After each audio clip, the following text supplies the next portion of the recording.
Cinema நேயர்களுக்கு அன்பு வணக்கம். வெல்கம் டு எம்டி திரை.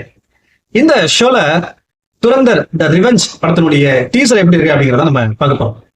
இந்த படத்தை பத்தி சொல்லணும் அப்படின்னா, இந்த படத்தினுடைய முதல் பாகம் துரந்தர் 2025 நவம்பர் 1ஆம் தேதி ரிலீஸ் ஆகி மக்கள் மத்தியில மிகப்பெரிய வெற்றி அடைஞ்சு எல்லா படங்களுடைய வசூலையும் தும்சம் பண்ணுச்சு அப்படின்னு தான் சொல்லணும். இந்த படத்தை வந்து பாத்தீங்கன்னா ஆதித்யா தார் தான் வந்து பாத்தீங்கன்னா இயக்கியிருந்தாரு. இந்த படத்துல ரன்வீர் சிங், சஞ்சய் தத்து, மாதவன், சாரா அர்ஜுன் மற்றும் பலர் நடிச்சிருந்தாங்க. துரந்தர் பார்ட் 1 பாத்தீங்கன்னா 1 ரிலீஸ் ஆகி ரசிகர்கள் மத்தியில மிகப்பெரிய வெற்றி அடைஞ்சது. அந்த படத்தினுடைய இறுதியில பார்ட் 2 ரிலீஸ் ஆகும் அப்படின்ற மாதிரி சொல்லியிருந்தாங்க. அதுவும் 2026 மார்ச் 19ஆம் தேதி ரிலீஸ் ஆகும் அப்படின்ற மாதிரி சொல்லியிருந்தாங்க. இதனால ரசிகர்கள் மத்தியில மிகப்பெரிய எதிர்பார்ப்பு அப்படிங்கிறது இருந்துச்சு.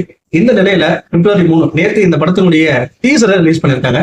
இந்த டீசர் எப்படி இருக்கு அப்படிங்கறத நம்ம பார்க்கலாம் வாங்க. இந்த படத்தினுடைய டீசரை பார்க்கும்போது என்ன ஒரு ஹைலைட்டான விஷயங்கள் இருக்கு அப்படின்னு பாத்தீங்கன்னா, ரன்வீர் சிங்குடைய அந்த மிரட்டலான நடிப்பு. அதை பார்க்கும்போது ரத்தமும் சதையுமான ஒரு ஆக்ரோஷமான தோற்றத்துல வந்து நிக்கிறாரு. அதை பார்க்கும்போது பயங்கரமா இருக்கு, பிரமிப்பா இருக்கு. அதே போல இந்த டீசர்ல வரக்கூடிய வசனங்கள், இது புது இந்தியா, வீட்டுக்குள்ள புகுந்து அடிப்போம் அப்படிங்கிற மாதிரியான வசனங்களை கேட்கும்போது கூஸ் பம்ப்ஸா இருக்கு. அந்த வசனங்கள் எல்லாம் பார்க்கும்போது இந்த படத்தினுடைய தீவிரம் எந்த அளவுக்கு இருக்கும் அப்படிங்கிறத உணர முடியுது. அதே போல இந்த டீசருடைய டப்பிங், அதாவது தமிழ் டப்பிங், முதல் பாகத்தை போலவே இந்த 2ஆம் பாகத்துலயும் டப்பிங்ல மிரட்டிட்டாங்க அப்படிங்கிற மாதிரி தோணுது. குறிப்பா அந்த ரன்வீர் சிங்குடைய அந்த குரல் தமிழ் டப்பிங்க்கு சூப்பரா செட் ஆயிருக்கு. அடுத்ததான் வந்து பாத்தீங்கன்னா, இந்த டீசர்ல வரக்கூடிய அந்த குறைகள் என்னன்னு பாத்தீங்கன்னா, சாரி, இன்னொரு பிளஸ் சொல்ல மறந்துட்டேன்.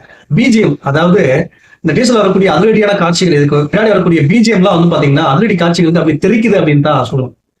இந்த டீசர்ல வரக்கூடிய குறைகள் பாத்தீங்க அப்படின்னா, என்ன குறை அப்படின்னா, இந்த படத்தினுடைய முதல் பாகத்துல வந்த ஒரு சில காட்சியை வச்சிருப்பாங்க.